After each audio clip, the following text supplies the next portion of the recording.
আসসালামু আলাইকুম ভিউয়ার্স, আমি শৈশব Mahmud. Welcome to my channel. তো আজকে আমরা কিছু রেসারের বাচ্চা আলাদা করব প্যারেন্টস থেকে। এরপর আমরা ওদেরকে উপরে ফ্লাইং জোনে দিয়ে দিব, আর এই বেবিগুলোকে দিয়েই আমরা আগামী রেসগুলো ইনশাল্লাহ খেলবো। তো ফার্স্টে আমরা এই খাঁচা থেকে শুরু করি। বেশ কিছু বেবি জমে গেছে।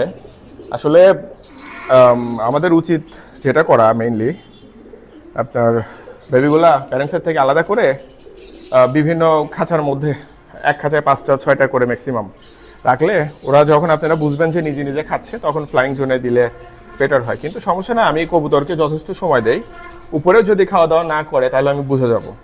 আর বেবি যখন আমরা প্রথমের দিকে আলাদা করি, তখন আমরা খাবারটা একটু বেশি সময় ধরে দিয়ে রাখি। আর ব্রিডিংয়ে যে মিক্সগুলো ইউজ করি, এইটা বেশ কয়েকদিন ওইখানে চলবে, তারপর এদের ডায়েটটা চেঞ্জ হবে। তো দেখা যাচ্ছে আমাদের ওইখানে রুমের সংখ্যা কম, 2টা। বেবিগুলো ফিমেলের সাইডে থাকবে, কারণ মেলের সাইডে থাকলে তো মারবে সেই। ফিমেলের সাইডে থাকবে, তো বেবির সুবাদে হয়তো ফিমেলেরও কয়েকদিন ব্রিডারের মানে ভালো মিক্সটা পেটে পড়বে। কারণ আমরা উপরের কবুতরগুলো উপরে প্রচণ্ড হিট, আমরা একটু লাইট আকার ইউজ করি মিক্স, মানে যেগুলা খাইলে কবুতরের আর কি গরমে কোনো প্রবলেম হয় না, সেই ধরনের খাবার ইউজ করি। এটা আমার একটা চেকার বেবি আসছে, ব্লু চেকার, এই গ্রিজেলের থেকে। তো চেকার বেবি আসছে, মাটা বার প্যাটার্নের আর বাবাটা হলো গ্রিজেল, ওইটা চেক প্যাটার্নের। তো কেউ মাশাআল্লাহ বলতে ভুলবেন না। এই দেখেন কত সুন্দর বেবি আসছে। তবে স্যাটিসফাইড না এবার, স্পেশালি গরমের বেবিগুলো নিয়ে। শীতে বেবি চমৎকার ওঠে, ভালো লাগে শীতের বেবিগুলো, কারণ এখন বাতাসের হিউমিডিটি বেশি, বক্সটা নোংরা হয়ে গেছে। আসলে আমাদের ব্রেস শেষ হয়েছে, তো সেইভাবে কবুতরও ইত্যাদি ক্যারি করা হয় না, দীর্ঘদিন পড়েছিল। এই তো আমাদের ক্রিজেল মেইন নটটা, এটা বাংলা বান্ধা ফার্স্ট, যে ফিমেল হয়েছে আমাদের বাংলা বান্ধা ফার্স্ট, ওইটার বাবা। মাশাআল্লাহ, কেউ মাশাআল্লাহ বলতে ভুলবেন না। এই যে, আর এইটারই মেয়ে বাংলা বান্ধাতে ফার্স্ট হয়েছে, মেয়েটার নিচের খাঁচায়। 2টা বেবি রেডি হচ্ছে। আমরা রিং পরাবো আজকে, কালকের মধ্যে। আজকে পড়ালে বেটার হয়। তো আচ্ছা, গ্রিজেল বেবিটা আমরা আলাদা করি এখন। আচ্ছা, আগে দূরে নিয়ে যাই, ওর মায়ের কাছে ডিম আছে, আবার ওইখানে পারাবাড়ি করলে সমস্যা। এই যে, আশা করা যাচ্ছে ওর বাবার মতো চেহারা হবে। তো ফ্রেশ বেবি আসছে, কোনো পক্স টক্স নেই, একবারে ফ্রেশ বেবি আসছে মাশাআল্লাহ। এই তো, আর এগুলো এখন ফ্লাইং জোনে চলে যাচ্ছে। কেউ যদি কিনতে চান, সরি ভাই, এখন দেওয়া পসিবল না। আমার রেসের বার্ডস আগে রেডি করব, তারপরে। কারণ বিক্রি করা মূল উদ্দেশ্য না, আমাদের রেসে এবার অনেকগুলো কবুতর দিতে হবে। এই তো, আচ্ছা, এটা চেকার বেবি, এটা কক্সেস বাজার ফার্স্টের ছেলে ছিল আমার কাছে, ওইটার সাথে নিউ ফ্রেডি একটা মাদি পেয়ার করছি, করে এই বাচ্চাটা করা।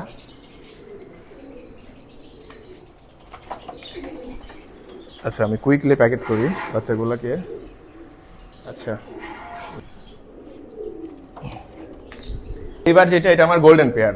মানে এই সেশনে রেসে 6টা বাচ্চা তুলছিলাম, 2টা বিক্রি করছি, 4টা রাখছিলাম। মাশাআল্লাহ, 4টা কবুতরই একদম ফার্স্ট, সেকেন্ড, থার্ড, ফিফথ। আর বাবা মা হিসাবে খুবই ভালো। দেখেন, এই বাচ্চাটাকে খাওয়াইছে, 2টা একদম সমান মাপ হয়েছে, আর একদম মানে মাশাআল্লাহ স্পেশাল বেবি। নাম দিছি গোল্ডেন পেয়ার। এই তো, আর ব্লুটা লাইট আসছে, তো এই লাইট ব্লু দেখতে আসলে বেশি সুন্দর লাগে। এটা যখন রোদের উপরে এই কবুতরগুলো ঘোরে, তখন এই লাইটটা আরো লাইট লাগে, আর এই গলার এই দিক দিয়ে জিলজিল করে, সেই সুন্দর দেখা যায়। আরো কয়েকটা বেবি উঠছে, ওই ঘরে রাখছি, কারণ এই এদের প্যারেন্টসের কাছে বাচ্চা উঠে গেছে, সমস্যা হবে। আসলে রেসার কবুতর যদি সঠিক পুষ্টির যোগান পায়, এক সেট বাচ্চা রেডি করতে করতেই আরেক সেট বাচ্চা দিয়ে ফেলে, মানে আরেকটা ডিম দিয়ে ফেলে, সরি। এই যে গোল্ডেন পেয়ারের বেবি। আচ্ছা, আমরা এবার একটা কাজ করছি, সেটা হলো আমাদের কাছে 8 to 8 এর মেয়ে ছিল একটা, অকশন থেকে নেওয়া মিদুল ভাইয়ের কবুতর। তো ওইটার সাথে আমরা অ্যান্ডালুশিয়ান পেয়ার করছিলাম। তো অ্যান্ডালুশিয়ান পেয়ার করে, আমাদের অ্যান্ডালুশিয়ানগুলো ব্রাউন ক্যারি করে, মানে হেটার ওপর ব্লু, হেটার ওপর ব্রাউন। যে ব্রাউন বেবি আসছে, এই অ্যান্ডালুশিয়ানের ছেলে কিন্তু 267 কিলোমিটার রেস করছে। রেসে কিন্তু 10% রেজাল্ট আছে, 25তম হয়েছে। এই যে একটা বাচ্চা এদের কাছে দিছি, আর আরেকটা বাচ্চা এই যে ফস্টারের কাছে দিছি। আমি চাচ্ছিলাম বেবি যেন একটু হেলদি পাই, ওই জন্য ফস্টারের কাছে ভাগ করে দিছি। এখানে আমাদের আরো বেবি আছে। যখনই নিয়ত করি যে কোনো বেবি আমি কাউকে দিব, তখনই কি যেন হয় আমার সাথে, আমি বুঝি না। এই যে বেবিটা আমি ব্রিডার বানাবো, একটা ব্রিডার বানাবো, একটা দিব, তো এই যে পক্স চলে আসছে। তো এদেরকে আর ফ্লাইং জোনে দিব না, এই সম্পূর্ণ ঠোঁটের, স্পেশালি ঠোঁটের এই পায়ে বা নিচে, অন্য অন্য কথা বলে সমস্যা ছিল না, এই ঠোঁটে যেগুলোর পক্স হবে ওইগুলো খাঁচার মধ্যে 1 থেকে 1.5 মাস রাখার পরে যখন পক্সগুলো একদম ঠিক হয়ে যাবে, তো তখন ফ্লাইং জোনে নিয়ে গেলে বেটার হয়। কারণ এটা বড় টড়ো হয়ে গেলে সমস্যা, ফ্লাইং জোনে ওই খাবার সমস্যা হইলে একে তো ওইখানে সার্ভাইভ করতে গেলে সবার সাথে মানে মারামারি করে খাইতে হয়, আর দ্বিতীয়ত এগুলো তো পক্স আছে, সহজে খাবার খাইতে সমস্যা হয়। তো যাই হোক, যেহেতু ব্রিডার বানাবো, এখান থেকে আমরা পরে আমাদের স্টক বার্ডে যে ধাপড়ি বানাইছি ওইখানে নিয়ে যাব।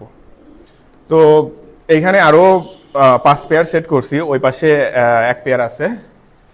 এইগুলো, এই কবুতরগুলো আমার কাছে জাবের হাসান ভাই, মানে অন্তু ভাই, দীপু ভাই পাঠাইছেন। তো থ্যাংক ইউ সো মাচ। কবুতর নিয়ে সম্পর্কটা হইলেও রিয়েল লাইফে উনি বড় ভাই হয়ে গেছেন। আর thank you so much Dipu ভাই, এই কবুতরগুলো আপনি সিলেকশন করছেন, খুবই সুন্দর হয়েছে, থ্যাংক ইউ সো মাচ। এই তো আমরা পেয়ার করছি। এই ফিমেলটা রেজাল্ট পাইছে আমাদের বাসা থেকেই, এটা হ্যারিয়ার 440 ছিল। আর এই যে গ্রিজেল, এখানে যে গ্রিজেলটা দেখলেন, এই গ্রিজেলের বেবি এই যে এটা, এই যে নিচে যে ব্লু চেকারের সাথে পেয়ার করছি, ওরা ডিম পারছে। আজকে আমরা ডিমটা তুলে নিয়ে ওইখানে প্লাস্টিক দিব। তো আসেন, আমাদের ওই পাশের রুমে কিছু বাচ্চা আছে, আমরা আগে আলাদা করছি, কারণ বললাম যে ওর বাবা মায়ের কাছে নতুন বাচ্চা ফুটছে, তো ক্রপ মিল্ক নিয়ে সমস্যা হবে। আচ্ছা, লাইটটা দিয়ে দেই। আস্তে আস্তে আমরা এই রুমে পাখি করতেছি, কবুতর কমায় দিছি, পাখি করতেছি। এই যে এখানে এই পরিবেশটা দেখতে পাচ্ছেন, পাশের বাসার দেশি কবুতর এসে মানে কি বলবো, মানে খাবারের সব থেকে যে মেইন গুলা ওইগুলা খেয়ে চলে যায়। মানে শুধু গম বা ধান খাবে না, বুঝছেন, ওরা খাবে হলো ওই খাবারের মধ্যে যে ভুট্টা থাকে, পপকর্ন থাকে, ডাবলি টাবলি থাকে, কুসুম ফুলটুল থাকে, ওইগুলা খেয়ে দিয়ে চলে যায়। তো এই কারণে ঢেকে রাখা লাগছে। তো এইটা হলো গ্রিজেল একটা বেবি, এটা ওই গ্রিজেল না, এটা আলাদা একটা গ্রিজেল। আচ্ছা, এটা আলাদা একটা গ্রিজেল।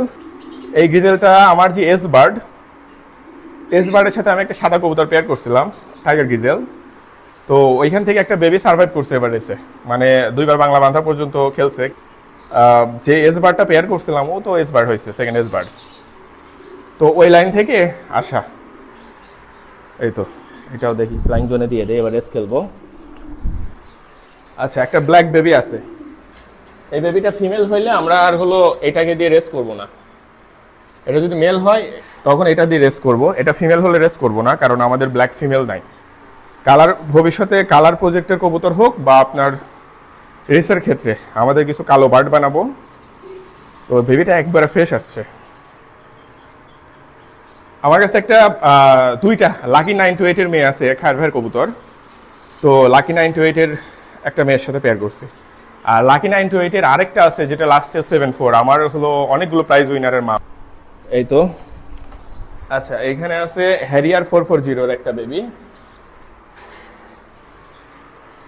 হ্যারিয়ার 440 এর একটা বেবি। বেবিটা খুবই ফ্যাট আসছে, মোটা আসছে, দেখেন বেবিটা কি চঞ্চল। তো চলেন আমরা আস্তে আস্তে কবুতরগুলো উপরে গিয়ে ছেড়ে দিই। এই যে ভিউয়ার্স, কবুতরগুলো উপরে নিয়ে আসলাম ফ্লাইং জোনে। আসলে আমি একটু অসুস্থ, ঘামতেছি, সবাই হয়তো ভাবতেছি ভিউজ কামাবো, টাকার লোভে ভিডিও বানাচ্ছি। এই ভিডিও থেকে 50 সেন্টও আসবে না, জাস্ট মুহূর্তগুলো আপনাদের সাথে শেয়ার করতে ভালো লাগে তাই। আর এই বেবিগুলোর জন্য নক দিয়ে লাভ নেই, আমি যখন ফ্লাইং জোনে একটা কবুতর দিয়ে দেই সেগুলোকে আমি আর সেল করি না, কারণ একটা ভালো কোয়ালিটির বেবি ছাড়া ফ্লাইং জোনে তুলি না, খেয়ে ফেলি। আর একটা ভালো কোয়ালিটির বেবি তোলা খুব কষ্ট। কোয়ালিটি বলতে আমি হেলদি বোঝাচ্ছি, আর ব্লাড লাইন হিসাব করলে তো আমাদের সবগুলোই ভালো। আচ্ছা, আমরা কি করব, ওদের ছেড়ে দিলে পরে এরা খুব ডিস্টার্ব করে হুড়ফুর করে বের হয়ে আসবে, আমরা ওদেরকে ছেড়ে দিব। ওরা এই উপরে উড়াউড়ি করুক, পুরাতন কবুতর অলরেডি চিনে গেছে, 2-1টা বাচ্চা আছে যে ম্যাপিং করা হয়নি। আমরা আগে এদেরকে ওইখানে ছাড়বো, সরি আমরা ওদেরকে আগে বের করে দিব, তারপরে এদেরকে ওইখানে ছাড়বো। আমি এই গেটটা আটকে দিই। তো যাই হোক, আমরা এই কবুতরগুলো আগে ছেড়ে দিই। উপরে উড়াউড়ি করুক। এই যে আমাদের খাবার ট্রে, আমরা এটা শীটের ট্রে, টানা হেঁচড়া করতে সুবিধা হয়। এটা শীট, আবার কাঠ অনেক ওজন হয়। আচ্ছা, আমরা আস্তে আস্তে বের করে দেই। এখানে মোট 88টা কবুতর আছে। দেখেন কি হারে বের হচ্ছে। এখনো আমরা ওইভাবে বাইরে এখনো বেবিগুলোকে ছাড়ি নাই। রেসিং টিম মাঝে মাঝে দু একটা রেসিং টিমের থেকে মানে রেস খেলছে এরকম বেবি বাইরে ছেড়ে দিয়ে ফ্লাই করায়। দুইটা হাই ফ্লায়ারও আছে। আচ্ছা, সবগুলো বের হয়েছে। যাই হোক, আচ্ছা দেখেন ওরা উপরে কি মানে সেই রকম আনন্দে আছে, সেই রকম আনন্দে আছে ওরা। তো আমরা ছেড়ে দেই। কয়েকটা আছে এর মধ্যে তো কি স্টুপিড হবে, হারায় যাবে। যত ভালো ব্লাড লাইনই পালেন না কেন, বাংলাদেশের হোক পৃথিবীর হোক, সর্বশ্রেষ্ঠ ব্লাড লাইন নিয়ে আসেন না কেন, কয়েকটা কবুতর আপনার হারাবেই মাস্ট। অনেকে বলে যে 300 কিলোমিটার, 400 কিলোমিটার, 500 কিলোমিটার গ্যারান্টি না। এটা নির্ভর করে আপনার ট্রেনিং এর উপর। মিডিয়াম ক্যাটাগরির কবুতরকে ভালোভাবে ট্রেনিং করে ফেরানো সম্ভব, বাট কেউ গ্যারান্টি দিতে পারে না এইটা ফিরবেই আর এটা রেজাল্ট করবেই। এইটা হইলে পরে সবাই মানে যে চাইতো সেই ফার্স্ট হইতো, যে চাইতো, কারণ কেউ চায় না তার কবুতর মিস হবে, তার কবুতর সে মিস করতো না। যাই হোক, এরা এখনো বুঝতেছে না ভিতরে যাবো। আমি এই দিক থেকে ভয় দেখাই। দেখি বের হও। হ্যাঁ, আচ্ছা দেখে যাও। সবগুলো বাচ্চা বের হয়েছে, আমি দেখাচ্ছি ওরা অপরিচিত জায়গায় কেমন করতেছে। ভিউয়ার্স, এই দেখেন ওরা ওদের যেখানে রেস্ট করবে সেখানে চলে আসছে। দু একদিন খাওয়া দাওয়া করতে ওদের সমস্যাই হবে না। খাঁচায় না, দু একটা আছে, ওগুলা বাবা মা থেকে বেশ কয়েকদিন আলাদা করছে, ওগুলো নিয়ে সমস্যা নাই। কয়টা বেবি? 1 2 3 4 5 6 7 8 9টা বেবি। তো ওইটা ফিমেল হলে ওটা দিয়ে রেস্ট খেলবো না, বাকিগুলো দিয়ে রেস্ট খেলবো। ওই ব্ল্যাক বেবিটা ফিমেল হলে আর রেস্ট করবো না ওইটা দিয়ে। এই তো এখানে রেসারের একটা কমপ্লিট প্যাকেজ। ও আচ্ছা, মিলিয়ার রেড চেকার নেই, বাকি সব কমপ্লিট প্যাকেজ আছে। তো এই যে ব্লু চেকার 2টা কবুতর, না এখানে ব্লু চেকার 4টা কবুতর আছে। ব্লু বার আছে 2টা, গ্রিজেল একটা আছে, টাইগার গ্রিজেল, আর একটা আছে হেটারো জায়গা গ্রিজেল, সাথে চেক প্যাটার্ন। দেখেন এত বড় জায়গা মুক্ত পরিবেশে ওরা কি সুন্দর আছে, ওরা পাখা মেলতেছে সবগুলো কবুতর। আর যখন একটা কবুতর এইভাবে পাখা মেলবে তখন শিওর থাকবেন যে কবুতরগুলো সুস্থ আছে, 100% সুস্থ আছে, কারণ অসুস্থ কবুতর এই ধরনের ওরা এই কাজটা করে না আর কি। আচ্ছা, আমি এগুলোকে সব ব্লু ট্যাগ পরাই দিছি পায়ে, তাহলে আমি বুঝবো যে এই বাচ্চাগুলো আর কি নতুন নিয়ে আসছি, কারণ এইভাবেই তখন দূর থেকে তাকায় চেক দিব যে কোনটার হেলথ কন্ডিশন কিরকম।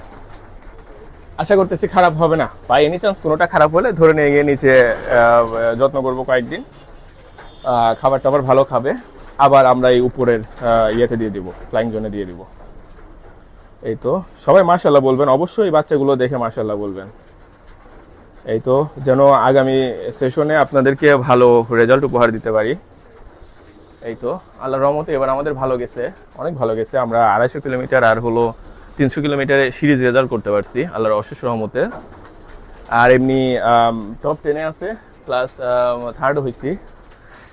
এই তো তো যাই হোক ভিউয়ার্স, অনেক ক্লান্ত হয়ে গেছি আজকে।